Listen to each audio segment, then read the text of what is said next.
जय श्री कृष्णा। राधे राधे। आप सभी भक्तों का आपके अपने YouTube चैनल श्री कृष्ण दीवानी में हार्दिक स्वागत है। आज आप सुन रहे हैं कार्तिक मास महात्म्य अध्याय 12 की पावन कथा। सर्वप्रथम भगवान का स्मरण करते हुए सभी बोलिए ओम नमो भगवते वासुदेवाय। ओम श्री राधा कृष्णाभ्याम नमो नमः। इतनी कथा सुनाने के बाद नारद जी महाराज पृथु से बोले कि हे महाराज पृथु, भगवान शिव तो शांत चित्त योगीश्वर हैं। उन्हें देवताओं के द्वारा जलंधर की सेना के आगमन का जब समाचार मिला तब भी वे शांत चित्त बैठे ही रहे। वे श्री हरि का ध्यान करते रहे। हे राजन, भगवान शिव अजात शत्रु हैं। उनके लिए देवताओं और राक्षसों में कोई अंतर नहीं है। इन सभी बातों को भुलाए हुए अज्ञानी जलंधर सेना के सहित अब कैलाश की ओर बढ़ रहा था, जिससे देवताओं में अब भय व्याप्त हो रहा था। भगवान शिव ने जब उनकी यह दशा देखी तो उन्होंने इस समस्या से देवताओं को मुक्त करने का अपना मन बना लिया और मन ही मन भगवान विष्णु का उन्होंने आह्वान किया। लीलाधारी भगवान विष्णु तुरंत ही वहां पर प्रकट हो गए। तब भगवान शिव ने भगवान विष्णु से कहा कि हे नारायण, आपने देवताओं को त्रास देने वाले दैत्य को जीवित क्यों छोड़ दिया? इतना ही नहीं, आप स्वयं लक्ष्मी जी और अपने गणों के सहित उसके घर में जाकर विराजमान हो गए। आखिर आपका यह सब करने का क्या कारण है? तब भगवान विष्णु महादेव जी से बोले कि हे महादेव, यह महादैत्य आपके अंश से पैदा हुआ है और लक्ष्मी जी का भाई है। दूसरी ओर ब्रह्मा जी का वरदान भी है कि इसकी मृत्यु आपके हाथों से ही होगी। इसी कारण से मैंने इसको नहीं मारा है। यह महादैत्य आपके हाथों से ही मारा जाएगा। भगवान विष्णु की इस बात को सुनकर शिव बोले, हे नारायण, यह महादैत्य मुझसे भी ऐसे ही नहीं मारा जाएगा। अतः हे पीतांबरधारी, इसे मारने के लिए आप मुझे अपना तेज देने की कृपा कीजिए। शिव जी की इच्छा के अनुसार पहले भगवान विष्णु ने उन्हें अपना तेज प्रदान किया। तत्पश्चात सभी देवताओं ने उन्हें अपने अपने तेज प्रदान किए। तब महादेव सभी तेजों को एकत्रित करके उससे ज्वालामाली सुदर्शन चक्र और एक वज्र बनाकर जलंधर से युद्ध करने को तैयार हो गए। उनके भूतगणों की सेना के साथ देव सेना भी मिल गई। तब जलंधर और उसकी सेना के साथ भगवान शिव का घोर संग्राम आरंभ हो गया। इस संग्राम से पूरा ब्रह्मांड कंपायमान हो उठा। संग्राम में जितने भी दैत्य मारे जा रहे थे, दैत्य गुरु शुक्राचार्य जी उन्हें अपनी संजीवनी विद्या से जीवित करते जा रहे थे। यह देखकर शिवगण भागकर भगवान शिव के पास गए और उन्हें सारा वृतांत कह सुनाया। तब भगवान शिव ने तत्काल ही अपने मुख से कंदरा के समान मुख वाली एक विकराल कन्या उत्पन्न की। वह कन्या हुंकार भरती हुई अब आगे बढ़ी और दैत्यों का भक्षण करती हुई दैत्य गुरु शुक्राचार्य को उठाकर वह लुप्त हो गई। अब शिवगण निर्भय होकर दैत्यों पर टूट पड़े। उनके प्रहारों से भयभीत होकर दैत्य सेना भाग खड़ी हुई।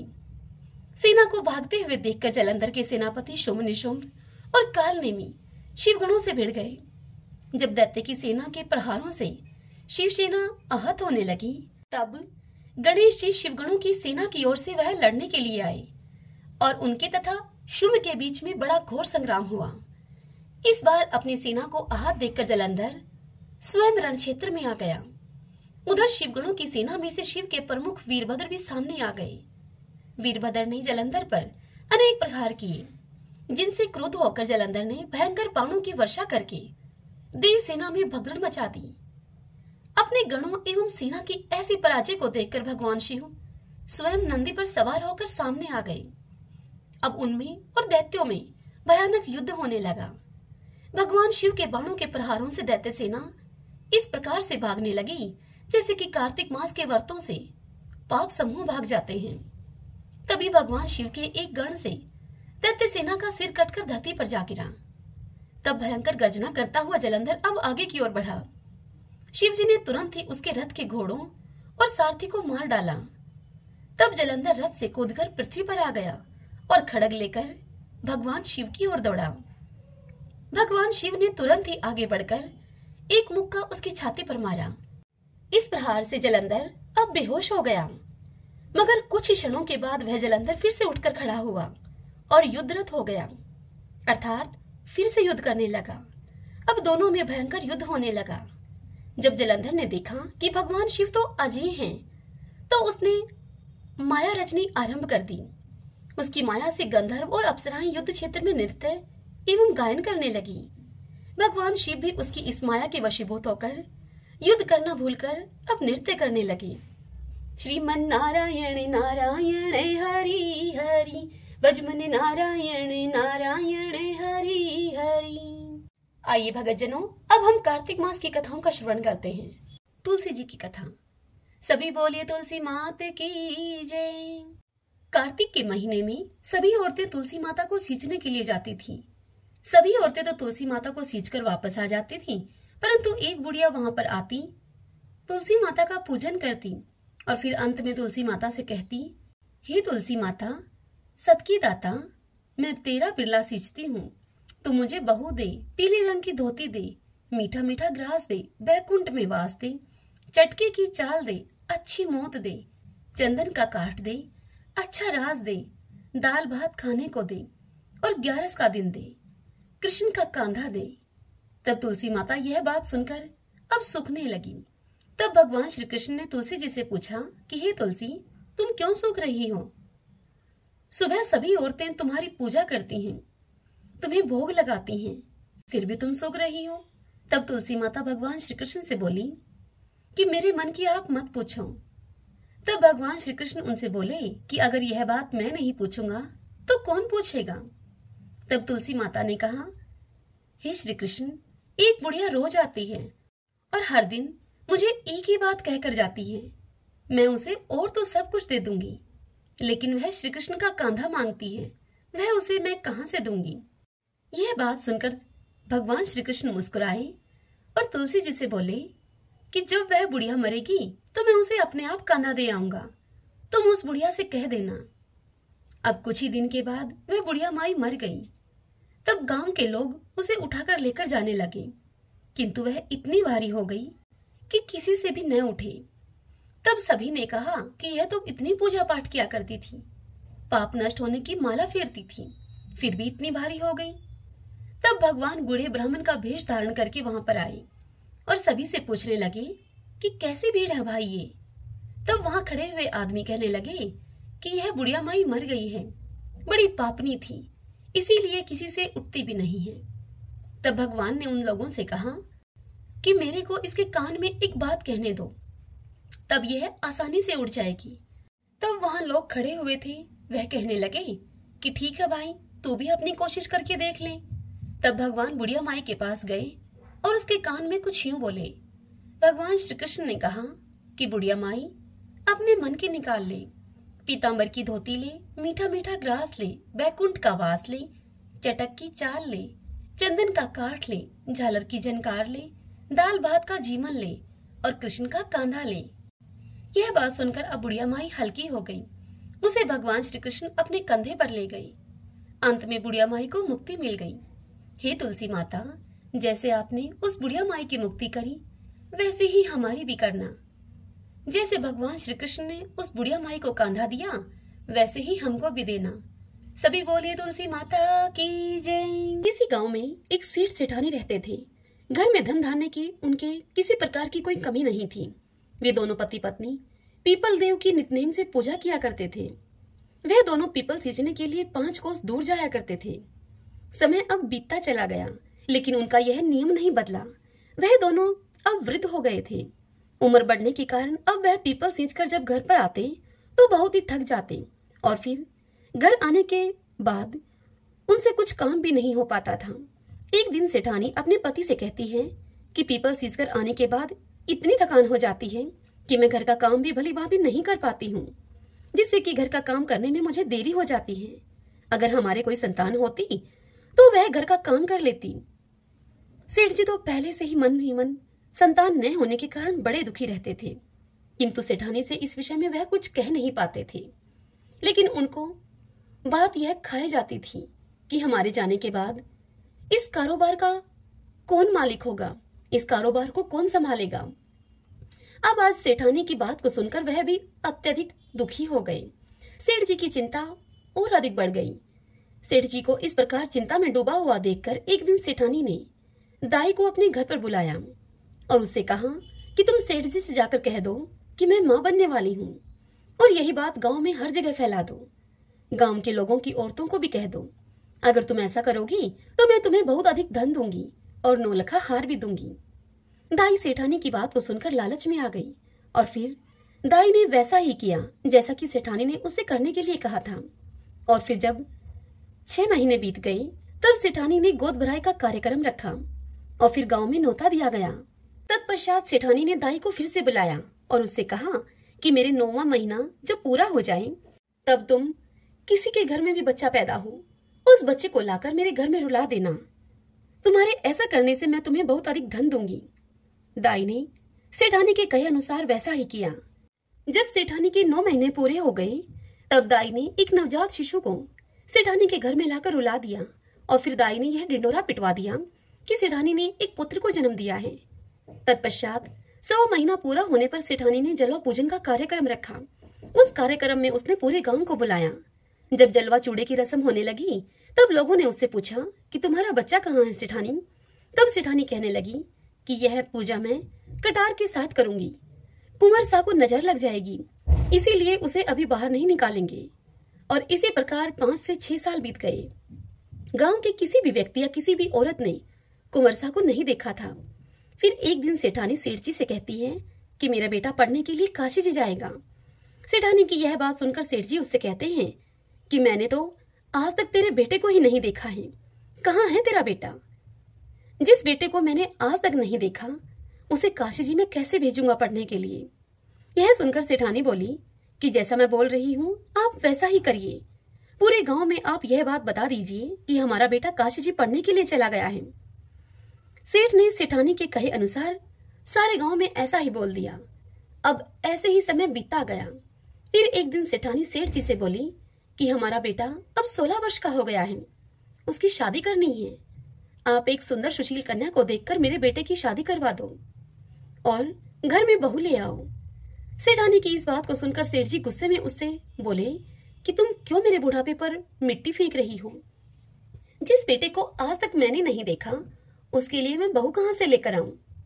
तब सेठानी सेठ से दोबारा बोली कि आप लड़की ढूंढो तो सही, मेरा बेटा आ जाएगा। सेठ जी के पास धन की तो कोई कमी थी नहीं। सेठानी के जोर देने पर सेठ जी ने मन में कुछ सोच विचार किया और फिर एक पोटली ली और उस पोटली में थोड़ा सा आटा डाला। पोटली को बांधने से पहले उन्होंने उस पोटली में सोने की कुछ मोहरें डाल दी और लड़की ढूंढने के लिए अब सेठ जी चल पड़े। चलते चलते वह एक गांव में पहुंचे जहां पर कुछ लड़कियां खेल रही थीं। सेठ जी अब थक गए थे और उन लड़कियों के खेल को देखने की इच्छा से वे उन लड़कियों के पास ही बैठ गए। जब वे सभी लड़कियां खेल खत्म करके अपने अपने घर को जाने लगी तब सभी लड़कियां अपने द्वारा बनाए गए मिट्टी के घरों को तोड़ रही थीं, परंतु उनमें से एक लड़की ने अपना बनाया हुआ घर नहीं तोड़ा। तब बाकी लड़कियां उससे कहने लगी कि तुमने अपना घर क्यों नहीं तोड़ा? तब वह लड़की बोली कि मैं अपना बनाया हुआ घर कभी नहीं तोड़ूंगी। फिर वह सभी लड़की अपने अपने घर चली गई। सेठ जी वहां से उठे और उसी लड़की के पीछे पीछे चल दिए। सेठ जी को वह लड़की सियानी लगी जिसने अपना घर नहीं तोड़ा था। सेठ जी को वह लड़की बड़ी ही बुद्धिमान लगी। अब चलते चलते सेठ जी उसी लड़की के घर के आंगन में पहुंच गए और वहीं आंगन में ही वहां बैठ गए सेठ जी और उस लड़की से कहने लगे कि बेटी, मैं 2 दिन से भूखा हूँ, क्या तुम मुझे खाना खिला दोगी? तब लड़की ने सेठ जी से कहा कि ठीक है। फिर लड़की घर के अंदर जाकर अपनी माँ से बोली। तब उसकी माँ उससे बोली कि बेटी, मैंने तो खाना खा लिया है, अब तो घर में खाने के लिए कुछ भी नहीं है, आटा भी नहीं है। लड़की ने यही सब जाकर बाहर उस बुजुर्ग व्यक्ति अर्थात उस सेठ जी से कह दिया। तब सेठ जी उस लड़की से बोले कि बेटी, आटा मेरे पास है, तुम यह आटा ले जाओ और मुझे खाना बना दो। सेठ जी ने वह पोटली उस लड़की को थमा दी। लड़की ने वह पोटली लाकर अपनी माँ को दे दी। माँ ने जब पोटली को खोलकर देखा तो उसमें सोने की 4 मोहरें भी हैं। तो उसने वह सभी मोहरें लड़की के हाथ में देकर उससे कहा कि बेटा, यह सोने की मोहरें उन्हें वापस देकर आओ। जब लड़की बुजुर्ग व्यक्ति के पास सोने की मोहरें देने के लिए जाती है तो वह कहते हैं कि बेटी, यह मोहरें तुम ही रख लो, हमारे घर में पैसे की कोई कमी नहीं है। फिर उन मोहरों को लड़की अपने पास रख लेती है। इतनी देर में ही उस लड़की के पिता भी वहां पर आ जाते हैं। तत्पश्चात सेठ जी और लड़की के पिता में आपस में बातचीत होने लगती है। अब कुछ समय के बाद भोजन की थाल भी लगा दी जाती है और सेठ जी भोजन करने के लिए वहां बैठ जाते हैं और खाना खाते हैं। सभी बैठे हुए लड़की के पिता सोचते हैं कि यह बुजुर्ग व्यक्ति बड़ा ही धनवान है। अब जैसे ही सेठ जी खाना खाकर उठते हैं, तब उस लड़की के पिताजी उनसे पूछते हैं कि आप आगे कहाँ जा रहे हैं। तब सेठ जी उनसे बोलते हैं कि मैं अपने लड़के की शादी के लिए लड़की देखने के लिए जा रहा हूँ। मेरा लड़का काशी जी पढ़ने के लिए गया हुआ है, वह 12 वर्ष के बाद लौट कर आएगा। यह सुनकर लड़की के पिता ने अपने मन में विचार किया कि यह व्यक्ति बड़ा ही धनवान है और लड़के की शादी कराने के लिए लड़की भी ढूंढ रहा है। क्यों ना मेरी लड़की का विवाह इसके लड़के से हो जाए। मेरी लड़की इनके घर में जाएगी तो बड़ा सुख पाएगी, राज रचेगी। यदि यह विवाह हो जाए तो कितना अच्छा हो। तत्पश्चात लड़की के पिता ने उस बुजुर्ग अर्थात उस सेठ जी से कहा कि यदि आपको ठीक लगे तो आप अपने बेटे का विवाह मेरी बेटी से करवा दीजिए। यह सुनकर सेठ जी बड़े ही खुश हुए और फिर एक नारियल और 1.25 रुपए का शगुन उस लड़की को दे दिया। तत्पश्चात सेठ जी लड़की के पिताजी से बोले, मेरा बेटा काशी जी पढ़ने के लिए गया है और वह 12 वर्ष के बाद लौट कर आएगा। तब लड़की के पिता ने कहा कि कोई बात नहीं है। तत्पश्चात सेठ जी ने घर जाकर सारी बात सेठानी को बताई। कुछ दिन बीत जाने पर सेठानी ने सेठ जी से कहा कि अब विवाह करा के उस लड़की को अपने घर पर ले आओ। तब सेठ जी उससे कहने लगे कि यही तो मन में चिंता का विषय है कि शादी कैसे होगी। तब सेठानी बोली कि शादी खांडे के साथ होगी। खांडा तलवार को कहा जाता है। तब सेठ जी फिर से लड़की के घर गए और वहां जाकर उनसे शादी के विषय में बात करते हुए कहते हैं कि मेरा बेटा अभी नहीं आ सकता, वह अभी काशी जी पढ़ने के लिए गया है। 12 वर्ष पूरे होने पर ही वह लौटेगा, अभी उसे आने में समय लगेगा। यदि आप राजी हो तो मैं अपने बेटे के स्थान पर यह खांडा रख दूंगा और यह शादी संपन्न हो जाएगी। पुराने जमाने में लोग ऐसे ही शादियां कर दिया करते थे।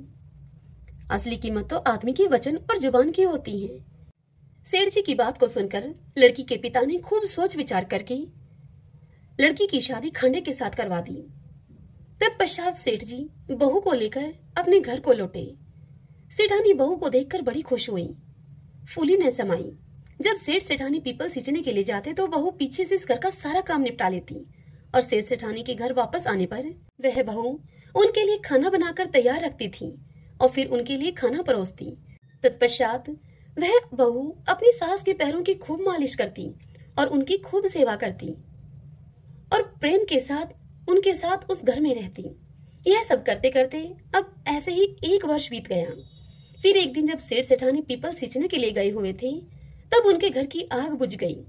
बहू जब आग लेने के लिए पड़ोस के घर में गई, तब बहू ने पड़ोसन से जाकर कहा कि मुझे थोड़ी सी आग दे दो, मेरे सास ससुर आने वाले होंगे, मुझे उनके लिए जल्दी से खाना भी बनाना है। तब पड़ोसन ने उस बहू से पूछा कि तुम किसकी बहू हो। तब वह बहू कहने लगी कि मेरे पति काशी जी पढ़ने के लिए गए हैं। यह सुनकर पड़ोसन बहू से बोली कि सेठ सेठानी की तो कोई औलाद ही नहीं है, ये तुमसे झूठ बोल रहे हैं, ये तुझे ऐसे ही काम करने के लिए लेकर आए हैं। और इस प्रकार की बातें कहकर पड़ोसन ने उस बहू के कान भर दिए। फिर बहू ने घर आकर बिना मन के ही खाना बनाया, सारे जेवर उतार दिए और बिना श्रृंगार किए हुए पुरानी साड़ी पहन ली। जब सास ससुर पीपल सींचकर घर को लौटे, तब उन्होंने देखा कि आज तो घर का कोई काम नहीं हुआ है। तत्पश्चात उन्होंने बहू से खाना मांगा। बहू ने खाना लाकर दिया। जब उन्होंने खाना खाया तो खाना बिल्कुल फीका था, बिल्कुल बेस्वाद खाना था, उसमें नमक मिर्च कुछ भी नहीं था। तब उन्होंने बहू से पूछा कि बहू आज क्या बात है, बहू आज खाना बिल्कुल फीका सा है। तब बहू ने उत्तर दिया कि आपको तो आज ही खाना फीका मिला है, मेरी तो पूरी जिंदगी ही फीकी है। तब सेठानी पूरी बात समझ गई कि आज इसके किसी ने कान भरे हैं, सब कुछ इसको बता दिया है। अब सेठानी सारी बात देखते समझते हुए चुप रहती है। फिर दूसरे दिन सेठ सेठानी पीपल सींचने के लिए जाने लगते हैं। तब बहू कहती है कि आपने मुझे 6 कोठों की तो चाबी दे रखी है, 7वें कोठे की चाबी मुझे क्यों नहीं दी है, मैं कौन सी बहू हूँ आपकी। तब सेठानी उससे बोली कि नहीं बेटा, ऐसी बात नहीं है, मैंने तो ऐसे ही यह चाबी तुम्हें नहीं दी थी। और फिर सेठानी 7वें कोठे की चाबी भी बहू को दे देती है और बहू को पड़ोसन से बात करने के लिए मना करती है। और फिर वह दोनों पीपल सींचने के लिए चले जाते हैं। अब पीपल सींचते समय भगवान विष्णु का नाम लेते रहे, वह माता लक्ष्मी का नाम लेते रहे। वह दोनों भक्ति भाव से भगवान विष्णु और माता लक्ष्मी की भक्ति, बार बार उनके नाम का उच्चारण करना, उन्हें भोग लगाना, यह तो उन दोनों की दिनचर्या का हिस्सा था। लेकिन उस दिन उनके मन में बहू के घर से जाने का डर भी था। उनकी आंखों में नमी थी और चिंता भी थी। वह बार बार बोल रहे थे कि भगवान आप ही हमारी लाज रखना। भगवान सदैव अपने भक्तों पर दयालु रहते हैं। वह भक्तों के दुखों में दुखी होकर स्वयं उसका निवारण करने के लिए आ जाते हैं। उधर सास ससुर के घर से जाते ही बहू जल्दी जल्दी काम निपटाकर पहले कोठे को खोलकर देखती है तो उस कोठे में, उस कमरे में खूब सुंदर सुंदर कपड़े थे। बहू उन कपड़ों को पहन पहन कर देखती है और खूब खुश होती है। इसी तरह बहू ने दूसरे कोठे को खोला। उसमें बहुत सुंदर सुंदर गहने भरे थे। अब बहू ने रोज रोज नए नए कपड़े गहने पहनना शुरू कर दिया। सास ससुर के आने से पहले वह उन कपड़ों और गहनों को उतार कर वापस रख देती थी। इसी तरह तीसरे कोठे में स्वादिष्ट व्यंजन थे। वह अपनी पसंद की मिठाइयां खाती और पूरा दिन खुश रहती थी। बहू ने जब चौथे कोठे को खोलकर देखा तो उसमें भांति भांति के अनाज रखे थे। पांचवें और छठे कोठे को खोलकर देखा तो उसने देखा कि उस कमरे में हीरे और जवाहरात थे। अब उस सेठानी की बहू इन्हीं सब चीजों में व्यस्त रहकर खूब खुश रहने लगी। लेकिन कुछ दिन के बाद वह इन सब चीजों से ऊब गई। फिर एक दिन उसने सातवें कोठे को खोलकर देखा तो उसमें उसने देखा कि वहां उस कमरे में एक पीपल का पेड़ था और एक मंदिर था। वह उसी कमरे में बैठ गई। अब थोड़ी ही देर के बाद उस पीपल के पेड़ में से एक सुंदर सा लड़का निकलकर बाहर आया। तब बहू उस लड़के से बोली कि आप कौन हैं? तब वह लड़का बोला कि मैं तुम्हारा पति हूँ। तब बहू ने उससे फिर पूछा कि आप तो काशी जी पढ़ने के लिए गए थे, आप इस कमरे में कैसे आ गए? तब वह लड़का बोला कि मैं तो अभी अभी आया हूँ, परंतु तुम माँ को कुछ मत कहना। उस बहू ने आज तक अपने पति को तो देखा ही नहीं था और वह इसीलिए उस लड़के के कहने पर बहू ने उसे अपना पति मानकर उसके साथ हंसी ठिठोली करने लगी, उसके साथ बातचीत करने लगी। अब तो बहू हर रोज सास ससुर के पीपल सींचने के लिए जाते ही उसी सातवें कमरे में आकर बैठ जाती और अपने पति के साथ खूब समय बिताती। थोड़े ही समय के बाद अब वह बहू गर्भवती हो गई। तब सेठ सेठानी को भला बुरा कहने लगे और बोलने लगे कि अब मैं गांव के लोगों को क्या मुंह दिखाऊंगा, मेरा तो बुढ़ापा ही तूने खराब कर दिया। तब सेठानी बड़े प्यार से अपनी बहू से पूछती है कि बहू यह किसका बच्चा है? तब वह बहू सेठानी से बोली कि माँ यह आपके बेटे का है, वह काशी जी से अपनी पढ़ाई पूरी करके वापस लौट आए हैं। तब यह सुनकर सास ने कहा कि बहू तूने तो मुझे आज तक इस बारे में कुछ बताया ही नहीं। तब वह बहू बोली कि माँ जी आपके बेटे ने ही मुझे इस बारे में आपसे कुछ भी कहने के लिए मना किया था और मुझसे कहा था कि तुम माँ को कुछ मत बताना। तब सेठानी ने अपनी बहू से कहा कि कल जब तुम उससे मिलोगी तब उससे तुम कहना कि आपको मुझे सातवीं की चूड़ी पहनाने के लिए बाहर आना पड़ेगा। फिर बहू ने अगले दिन उस लड़की को यह सारी बात बता दी। तब लड़के ने कहा कि मैं जरूर आऊंगा। अब सास और बहू दोनों निश्चिंत हो गईं। सातवीं की चूड़ी पहनाने का कार्यक्रम रखा गया और पूरे गांव को बुलावा भेजा गया। उस कार्यक्रम में जब सारा गांव वहां पर उपस्थित था, बहू को वहां पर बिठाया गया। फिर क्या था, थोड़ी ही देर में वहां पर चर्चा होने लगी कि कहाँ है इनका बेटा, आज तक हमने तो कभी देखा नहीं है। तभी वहां पर 17-18 साल का एक नौजवान लड़का आया और बहू के पास आकर वह बैठ गया। गांव के सभी लोग उसे देखकर चौंक गए और उसे टकटकी लगाकर देखते ही रह गए और फिर कहने लगे कि यह लड़का तो कितना सुंदर है, यही कारण है कि सेठानी इसे छिपाकर रखती थी। तत्पश्चात कार्यक्रम जब पूरा हुआ वह लड़का वापस जाने लगा। तब बहू ने उससे कहा कि आप कहाँ जा रहे हैं?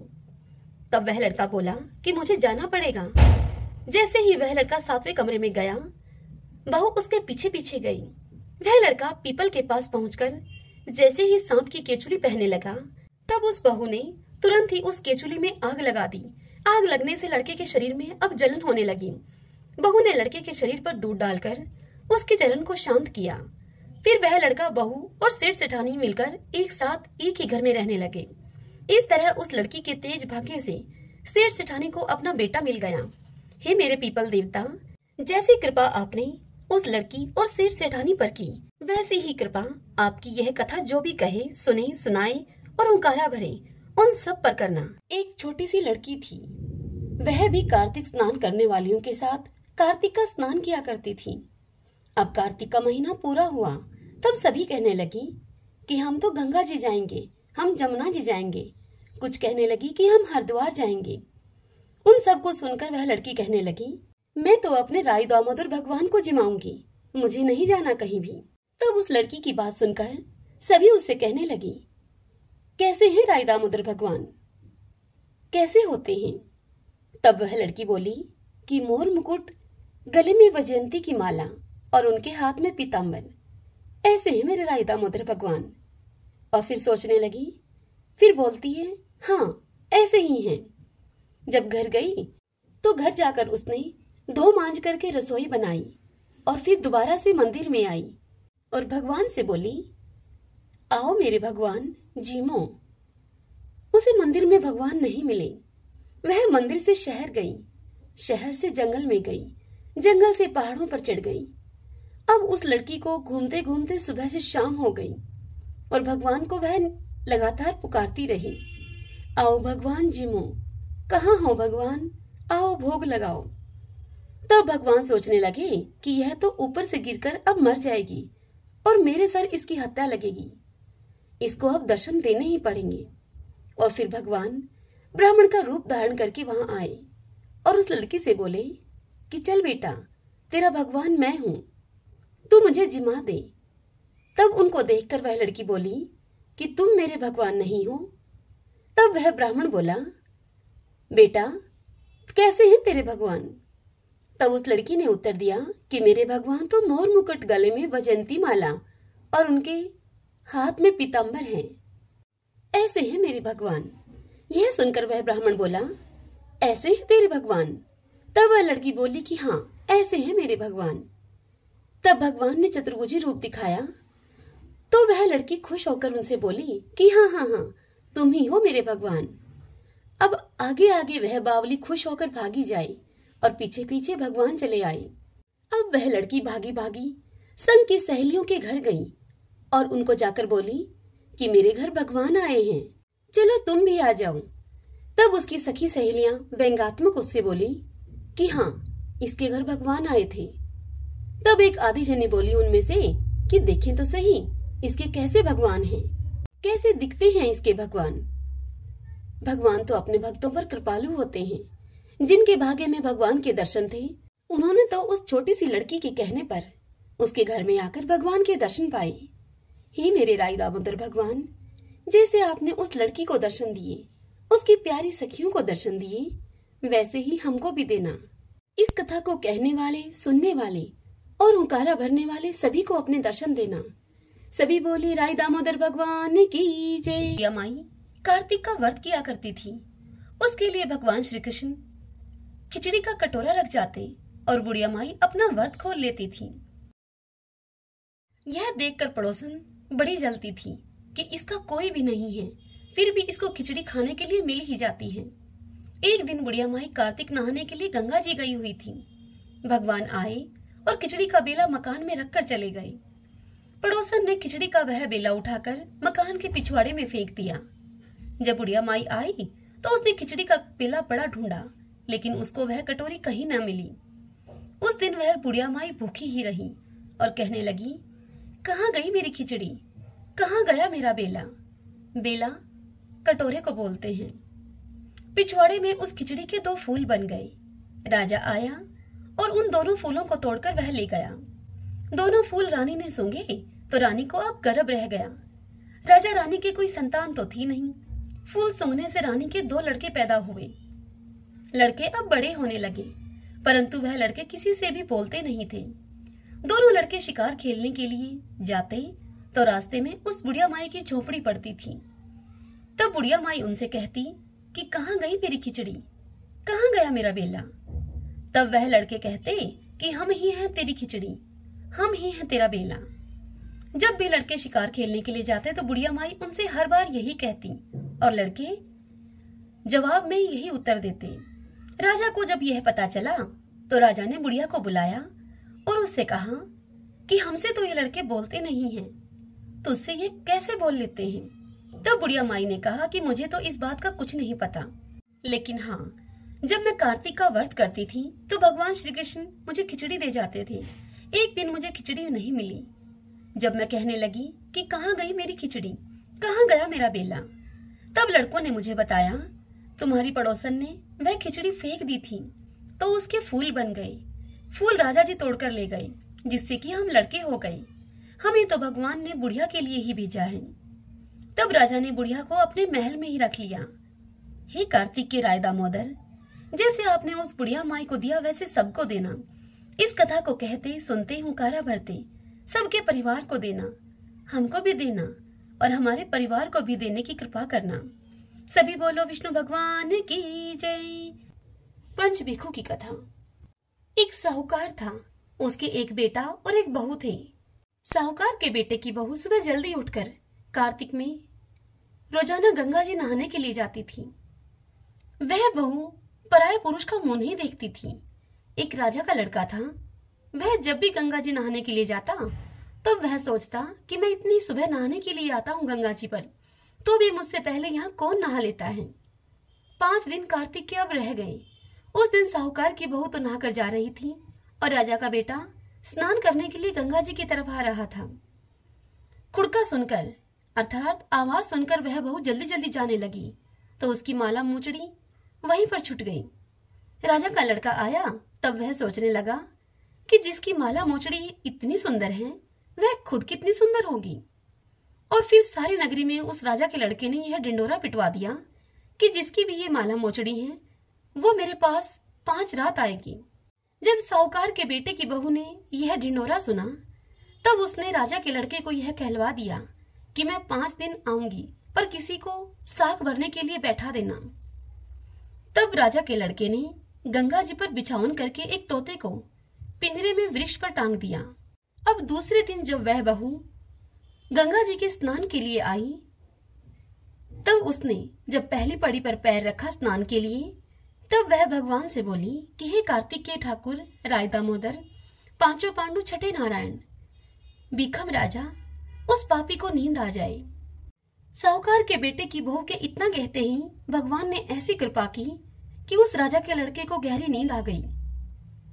वह बहू अब नहा धोकर जाने लगी तो वह तोते से बोली कि सुआ सुआ तेरे गल डालूंगी हीरा, मेरी साख भरियो मेरे बीरा।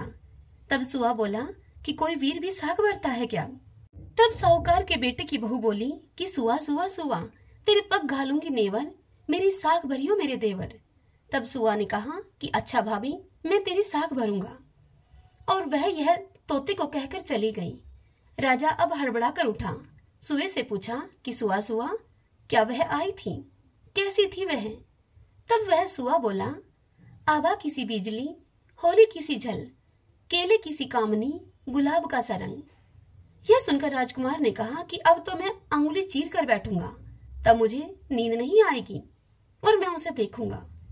अब दूसरे दिन जब वह अंगुली चीर कर लेट गया गंगा जी के किनारे पर, तब दूसरे दिन सुबह सुबह जब वह बहू आई और भगवान से उसने फिर से वही प्रार्थना की तो फौरन ही राजकुमार को नींद आ गई। अब वह बहू नहा धोकर फिर से चली गई। राजकुमार ने उठकर तोते से फिर पूछा कि सुआ सुआ क्या वह आई थी? तब उस तोते ने राजकुमार से सारी बातें कह दी। तब राजकुमार तोते से बोला कि मैं अब तो आंखों में मिर्ची डालकर बैठूंगा। और फिर राजा का लड़का अगली रात को आंखों में अपने मिर्ची डालकर वहां गंगा जी के किनारे पर बैठ गया ताकि उसे नींद ना आए। अब वह बहू जब सुबह सुबह गंगा जी स्नान के लिए आई तब उसने भगवान से फिर ऐसा ही कहा और भगवान ने कृपा की। उस राजा के लड़के को फिर से नींद आ गई। जब वह नहा धोकर जाने लगी तो आंख बंद करके चली गई। राजकुमार ने उठकर देखा तब तक वह नहा धोकर चली गई थी। तत्पश्चात वह राजकुमार बोला कि आज तो मैं आग की अंगीठी जलाकर बैठूंगा जिससे कि मुझे नींद नहीं आएगी। और वह अब अंगीठी जलाकर बैठ गया। साहूकार की बहू अगले दिन आई और उसने भगवान से कहा कि 4 रातें तो आपने निकाल दी, बस आज की रात और निकाल दीजिए। हे भगवान, मेरा सत रखना। भगवान तो बड़े ही भक्त वत्सल हैं, वे अपने भक्तों पर बड़े ही दयालु और कृपालु होते हैं। भगवान ने उसका सत रख दिया और राजकुमार को फिर से नींद आ गई। जब वह बहू नहा धोकर जाने लगी तो तोते से वह बोली कि इस पापी से कह देना कि तेरी 5 रातें पूरी हो गई हैं, इसलिए मेरे मोतियों की माला और मोचड़ी मेरे घर भेज देना। सुबह राजा के लड़के ने जब तोते से उठकर पूछा कि क्या वह आई थी तब उसे तोते ने कहा कि हाँ, वह आई थी और उसने अपनी माला मोचड़ी मंगवाई है। तब राजकुमार ने सोचा कि वह तो सच्ची थी, उसका तो भगवान ने सत रख लिया। अब थोड़े ही दिन के बाद राजकुमार के शरीर में कोढ़ निकल आया और वह तड़पने लगा। तो राजा ने ब्राह्मण को बुलाकर पूछा कि मेरे बेटे का शरीर इतना क्यों जल रहा है। तब ब्राह्मणों ने कहा कि वह पतिव्रता स्त्री पर बुरी नजर रखता है, इसीलिए उसे यह रोग लगा है। तब राजा ने दोबारा से ब्राह्मणों से पूछा कि अब यह ठीक कैसे होगा। तब उसे ब्राह्मणों ने बताया कि उस साहूकार की बहू को धर्म की यह बहन बनाए और उसके नहाए हुए जल से यह नहाए, तब इसका यह कोढ़ ठीक हो जाएगा। अब राजा उस साहूकार के बेटे की बहू की माला और मोचड़ी उस साहूकार के घर लेके गया और साहूकार से जाकर कहा कि यह माला मोचड़ी आपकी बहू की है, गंगा जी के किनारे पर छूट गई थी। तुम्हारी बहू सतीव्रता है, उसके नहाए हुए जल से मेरे बेटे को नहलाना है, तो मुझे वह जल दे दो। तब साहूकार ने कहा कि वह किसी पराये पुरुष का मुख नहीं देखती, तुम अपने पुत्र को इस नाली के नीचे खड़ा कर दो, जब वह नहाएगी तो ऊपर से पानी गिर जाएगा। अब राजा ने ऐसा ही किया, राजकुमार को नाली के नीचे बैठा दिया। जब राजकुमार नहाया उस पानी से, तो उस राजकुमार की चंदन की सी काया हो गई। हे पंच भिक्षु देवता, जैसा साहूकार की बहू का सत रखा आपने, वैसा ही सबका रखना। इस कथा को कहते सुनते हुंकारा भरते अपने सारे परिवार का सत रखना। पुनो नहाई पड़वा नहाई, 5 रतन 5 तीरथ 5 भिखम नहाई। 1 टका मेरी गांठ में सुनियो हे रघुराई, आधे का लाई आंवला आधे की राई। राई दामोदर सांवला जिसने सृष्टि रचाई, राजा के घर उतरी पुत्री बन के आई। राजा लाया ब्याह के रानी बनकर आई, 4 चक्कर 4 मक्कर 4 दिए किलो। मैं तुझसे पूछूं हे श्री कृष्ण जी, कब निस्तारा होए। जब आएगा कार्तिक का महीना तब निस्तारा होए। सभी बोले पंच भिक्षु देव भगवान विष्णु की जय। बहुत समय पहले एक राजा जिसका नाम मुचकुंद था, उसका शासन था। तरुण देव, कुबेर देव तथा विभीषण सहित उसके अन्य मित्र भी थे। वह राजा विष्णु भगत और सदैव सच बोलने वाला था। उसका राज्य अशांति रहित तथा शत्रु के रहित था। उस राजा को एकादशी व्रत का पूरा विश्वास था। इससे वह प्रत्येक एकादशी को व्रत करता तथा अपनी राज्य की प्रजा पर भी यही नियम वह लागू करता था। उसके यहाँ चंद्रभागा नाम की पुत्री का जन्म हुआ। उसका विवाह शोभन से हुआ, जो कि राजा चंद्रसेन का पुत्र था। चंद्रभागा तो अपने पिता से भी अधिक एकादशी व्रत पर विश्वास करती थी। एक बार जब वह मायके में ही थी तो एकादशी आ गई, परंतु वह चंद्रभागा अपने पति की दुर्बलता से बड़ी चिंतित थी, क्योंकि उसका पति अपनी दुर्बलता के वश एकादशी उपवास नहीं कर सकता था। दशमी के दिन चंद्रभागा के पिता ने अपने पूरे राज्य में यह ढिंडोरा पिटवा दिया कि एकादशी को प्रत्येक प्राणी उपवास रखेगा, जिसमें हाथी घोड़े भी शामिल थे। चंद्रभागा का पति भयभीत होकर अपनी पत्नी के पास आया और उसे बोला कि हे प्रिय, मैं तो अति भयभीत हूँ, क्योंकि अपनी दुर्बलता के कारण मैं तुम्हारे पिता के आदेश का भला कैसे पालन करूंगा, क्योंकि यदि मैंने उपवास किया तो उससे मेरी मृत्यु निश्चित है। यह सुनकर चंद्रभागा उसे बोली कि हे स्वामी, आप अन्यत्र कहीं चले जाइए ताकि आपको भोजन मिल सके, क्योंकि यदि आप यहाँ पर रहे तो आपको यह उपवास करना ही पड़ेगा। यह सुनकर दृढ़चित होकर शोभन बोला कि हे प्रिय, अब तो मैं अवश्य ही एकादशी का उपवास करूंगा, परिणाम चाहे जो भी रहे। ऐसा सोचकर शोभन ने एकादशी का उपवास किया और वह अब सुधा प्यास से पीड़ित होकर तड़पने लगा। सूर्यास्त के बाद वह रात्रि भर भूख प्यास से झटपटाता रहा और अगले दिन सूर्योदय से पहले ही इस संसार से चल बसा। राजा ने उसके मृत शरीर का अंतिम संस्कार भी करवा दिया, परंतु चंद्रभागा अपने पति की आज्ञा के अनुसार पति के साथ सती नहीं हुई और अब वह अपने पिता के घर में ही रहने लगी। रमा उपवास के प्रभाव से शोभन को मृत्यु के बाद मंदराचल पहाड़ पर धन संपदा से परिपूर्ण और निष्कंटक एक उत्तम नगर मिला। उसके महल में अति सुंदर स्वर्ण रत्न जड़ित खंभे थे। वहां पर वह स्वर्ण तथा मणियों के सिंहासन पर सुंदर वस्त्र और आभूषणों से युक्त हुआ बैठा हुआ था। वस्त्र आभूषणों से लदी अप्सराएं उसकी स्तुति कर रही थीं। सिंहासन पर विराजमान शोभन दूसरे इंद्र की भांति प्रतीत हो रहा था।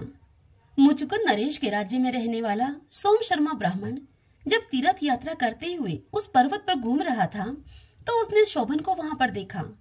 वह उस शोभन के पास गया।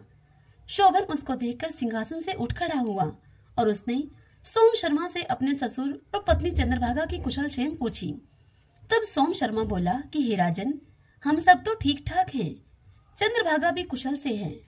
आप तो अपना हाल बताइए। मुझे यह बहुत आश्चर्यजनक लग रहा है कि आपकी यह नगरी अति सुंदर है। पहले कभी भी मैंने इसे नहीं देखा है। आप यहाँ किस प्रकार पहुंचे हैं? तब शोभन नरेश बोला कि हे ब्राह्मण देव, यह सब कार्तिक माह की कृष्ण पक्ष की रमा एकादशी के उपवास से संभव हुआ है। उसी के पुण्य प्रभाव से मुझे यह अति उत्तम नगरी प्राप्त हुई है, परंतु यह अध्रुव है। यह सुनकर सोम शर्मा बोला कि हे नरेश, यह ध्रुव अथवा अध्रुव क्यों कर होता है, यह मुझे आप समझाइए। इस पर शोभन ने उस ब्राह्मण से कहा कि यह उपवास अनिच्छा से किया था मैंने, इसी कारण से यह नगरी मुझे मिली है। अगर आप यह सब मेरी पत्नी चंद्रभागा से जाकर कहेंगे तो वह इसको अपने पुण्य प्रभाव से ध्रुव बना सकती है। ब्राह्मण सोम शर्मा ने अपने नगर में आकर सारा हाल चंद्रभागा को कह सुनाया। राजपुत्री चंद्रभागा ने सारा हाल सुनकर ब्राह्मण से कहा कि हे ब्राह्मण पुत्र, आप सब कुछ स्वयं देखकर आए हैं या फिर कोई स्वप्न की बात मुझे बतला रहे हैं? तब सोम शर्मा ने उससे कहा कि हे राजपुत्री, मैंने तुम्हारे पति शोभन को तथा उस स्थान को स्वतः ही देखा है, परंतु वह स्थान अभी अध्रुव है। तुम कोई ऐसा उपाय करो जिससे कि वह ध्रुव हो जाए। राजपुत्री चंद्रभागा ने कहा कि हे सोम शर्मा, तुम मुझे उस स्थान पर ले चलो। मैं अपने पति को देखना चाहती हूँ। मैं अपने पुण्य प्रभाव से उस नगरी को ध्रुव बना दूंगी। चंद्रभागा के इन वचनों को सुनकर सोम शर्मा उसको मंदराचल पर्वत पर वामदेव के आश्रम में लेकर गए। वामदेव ने उसकी कहानी सुनकर मंत्रोच्चार से चंद्रभागा का अभिषेक किया। उन मंत्रों तथा उपवास के प्रभाव से वह दिव्य रूप को धारण करके अपने पति के पास पहुंच गई।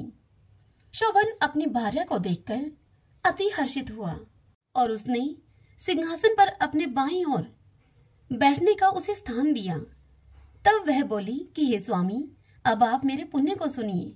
पिता गृह में मैंने 8 वर्ष की आयु से ही एकादशी व्रत शुरू कर दिया था। उस समय से ही मैं विधि के अनुसार एकादशी उपवास में लीन हूँ। अब मेरे उन उपवासों के पुण्य प्रभाव से यह नगर ध्रुव हो जाएगा तथा दिव्य कर्मों से महाप्रलय तक यह अक्षुण्ण बना रहेगा। चंद्रभागा वस्त्र आभूषणों से अलंकृत और प्रसन्नता पूर्वक अपने पति के साथ अब उस नगरी में रहने लगी। शोभन भी अति आनंदित होकर अपनी भार्या के साथ वहां रहने लगा। सभी बोलिए विष्णु भगवान की जय। तपसी लपसी की कहानी। तपसी लपसी की कहानी सभी व्रत कथा कहानियों का पूर्ण फल प्राप्त करने के लिए हर कथा कहानी के पश्चात जरूर सुने। और आज तो विशेष दिन है, चौथ माता का दिन है। आज इन कथाओं को सुनने का विशेष पुण्य मिलता है। एक तपसी था, एक लपसी था। तपसी तो भगवान की तपस्या करता था और लपसी सवासीर की लापसी बनाकर भगवान को भोग लगाता और लोटा हिलाकर जीम लेता था। एक दिन दोनों लड़ने लगे। लपसी बोला कि मैं बड़ा हूँ, तपसी बोला मैं बड़ा हूँ। इतने में ही नारद जी वहां पर आ गए और उनसे पूछने लगे कि तुम क्यों लड़ रहे हो। तब लपसी ने कहा कि मैं बड़ा हूँ और तपसी ने कहा मैं बड़ा हूँ। तपसी बोला कि मैं तो सारे दिन भगवान की पूजा करता हूँ। यह सुनकर नारद जी बोले कि मैं तुम्हारा फैसला कल कर दूंगा।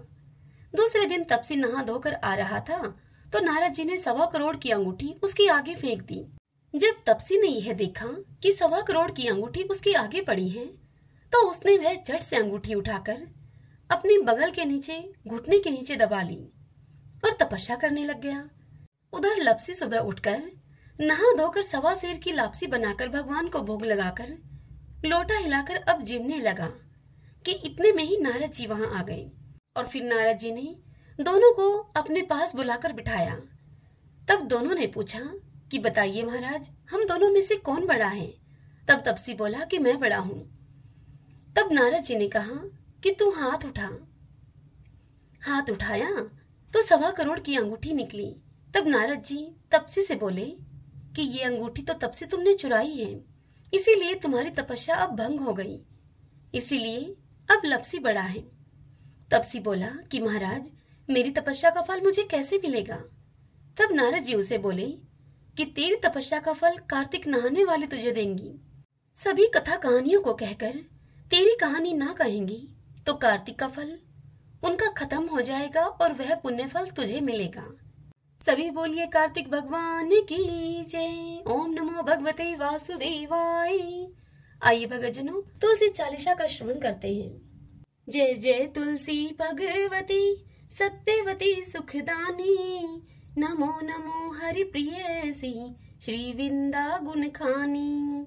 जय नंदनी जग पूजिता विश्व पावनी देवी, जयति पुष्प सारा सुरभि देहु अमर वर अम्ब। श्री हरि शीश विराजनी देहु अमर वर अम्ब, जनहित हे वृंदावनी अब जन करहु विलंब। धन्य धन्य श्री तुलसी माता, महिमा आगम सदा श्रुति गाता। हरि के प्राण हूँ से तुम प्यारी, हर ही हेतु किन हो तप भारी। जब प्रसन्न हव दर्शन दीनो, तब कर जोरी विनय अस कीनो। हे भगवन कंत मम हो, दीन जाने जन छाड़ हो छोहू। सुनि लक्ष्मी तुलसी की बानी, दिन हो शाप क्रोध पर आनी। अस अयोग्य वर मांगन हारी, हो विटप तुम जड़ तनु धारी। सुनी तुलसी ही शाप योति ठामा, करहूँ बास तऊ नीचन धामा। दियो वचन हरि तब तत्काला, सुनहु सुमुख जन हो बिहाला। समय पाई हव हो पति तोरा, पूजी हो आस बचन सत्य मोरा। तब गोकुल में गोप सुदामा, तासु भई तुलसी तू बामा। कृष्ण रास लीला के माही, राधे शकियो प्रेम लखि नाही। दिया शाप तुलसी तत्काला, नर लोकहि तुम जन्महु बाला। भयो गोप वह दानव राजा, शंख चूड़ नामक सिर ताजा। तुलसी भई तासु की नारी, परम सती गुण रूप अगारी। असद्व कल्प गीत जब गयो, कल्प तृतीय जन्म तब भयो। वृंदा नाम भयो तुलसी को, असुर जलंधर नाम पति को। करी अति द्वंद अतुल बल धामा, लिन्हा शंकर से संग्रामा। जब नित सन्य सहित शिव हारे, मरहि न तब हर हर ही पुकारे। पतिव्रता वृंदा थी नारी, कौ न सके पतहि गनहारी। तब जलंधर ही भेष बनाई, वृंदा डिग हरि पहुँचयो जाई। शिव हित लही करी कपट प्रसंगा, कियो सतीव धर्म ते ही भंगा। भयो जलंधर कर संहारा, सुनी वृंदा उर शोक अपारा। तिहि क्षण दियो कपट हरि टारी, लखी वृंदा दुख गिरा उचारी। जलंधर ही जस हत्यो अभीता, सोई रावण हव हरि सीता। अस प्रस्तर सम हृदय तुम्हारा, धर्म खंडी मम पत ही सहारा। यही कारण लेहि शाप हमारा, होवे तनु पाषाण तुम्हारा। सुनी हरि तुरत ही वचन उचारे, दियो शाप तुम बिना विचारे। लखियो न निज कर तूति पति को, छलन चाहयो जब पार्वती को। जड़मति तुहु अस हो जड़ रूपा, जग में तुलसी विटप अनूपा। तरवै रूप हम शलिग्रामा, नदी गंड की बीच ललामा।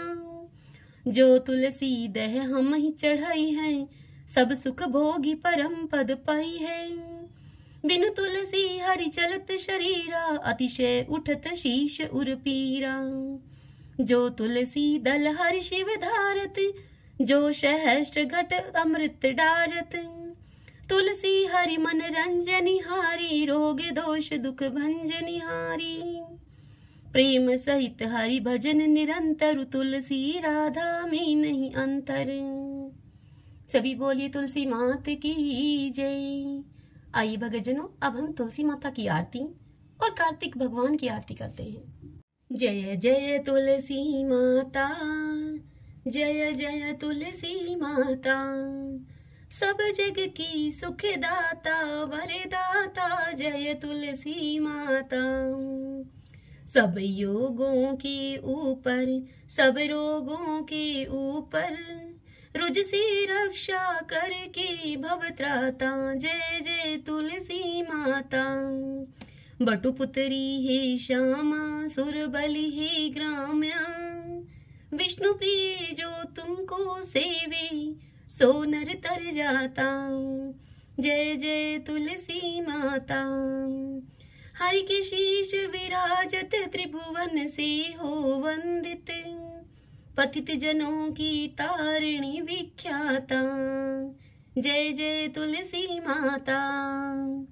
लेकर जन्म विजन में आई दिव्य भवन में मानव लोक तुम्ही से सुख संपत्ति पाता जय जय तुलसी माता। हरि को तुम अति प्यारी श्याम वरण कुमारी प्रेम अजब है उनको तुमसे ये कैसा नाता जय जय तुलसी माता। तुलसी मात की जय। आरती उतारूं मारा कार्तिक भगवान की आरती उतारूं मारा कार्तिक भगवान की। ठाकुर जी की सेवा में मैं राम नाम बोलती ठाकुर जी की सेवा में मैं राम नाम बोलती। गाय की सेवा में मारे गोबर पानी बाड़ा में गाय की सेवा में मारे गोबर पानी बाड़ा में।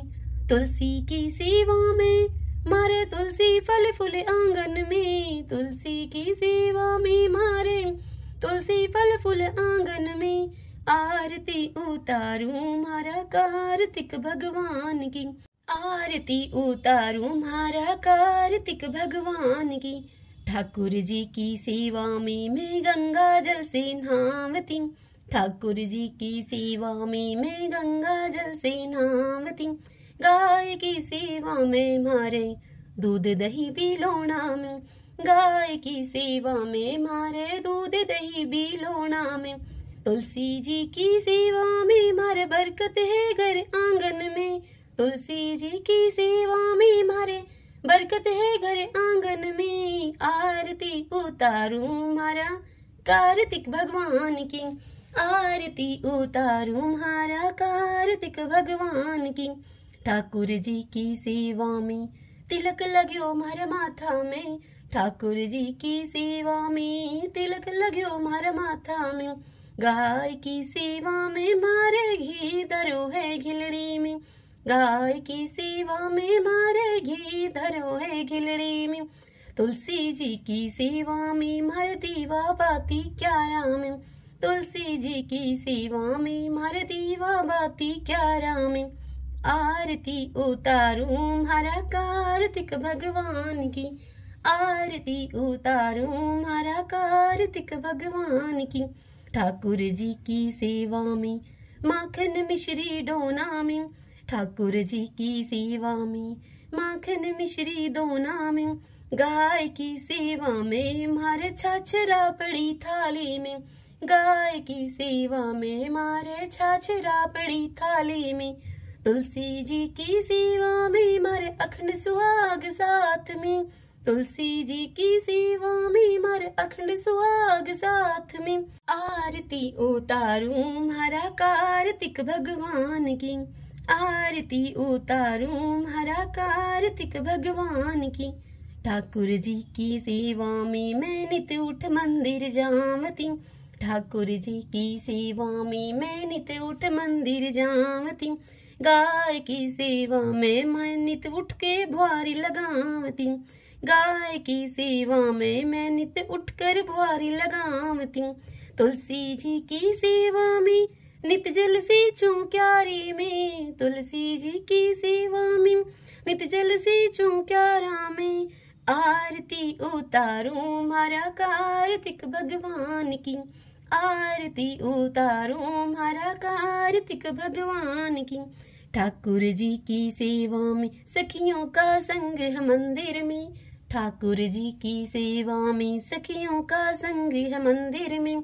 गाय की सेवा में मारे साथ ग्वाला आंगन में, गाय की सेवा में मारे साथ ग्वाला आंगन में, तुलसी जी की सेवा में मारे घर वाला मारे साथ में, तुलसी जी की सेवा में मारे घर आला मारे साथ में, आरती उतारूं मारा कार्तिक भगवान की, आरती उतारूं मारा कार्तिक भगवान की, ठाकुर जी की सेवा में मैं तुलसी माला फेरती, ठाकुर जी की सेवा में मैं तुलसी माला फेरती, गाय की सेवा में मारे गले गलसरी सोना की, गाय की सेवा में मारे गले गलसरी सोना की, तुलसी जी की सेवा में मारे सिर पर चुंदड़ी लाल है, तुलसी जी की सेवा में मारे सिर पर चुंदड़ी लाल है,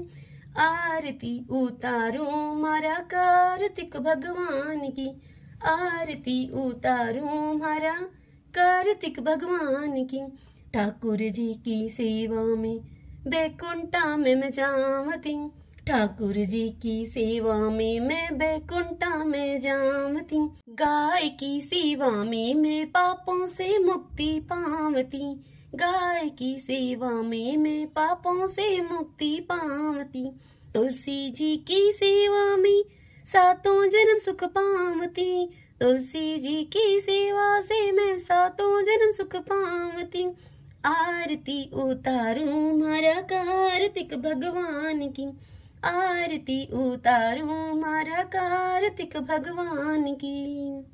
सभी बोलिए कार्तिक भगवान की जय। ओम नमो भगवते वासुदेवाय। ओम श्री कृष्णाय नमो नमः।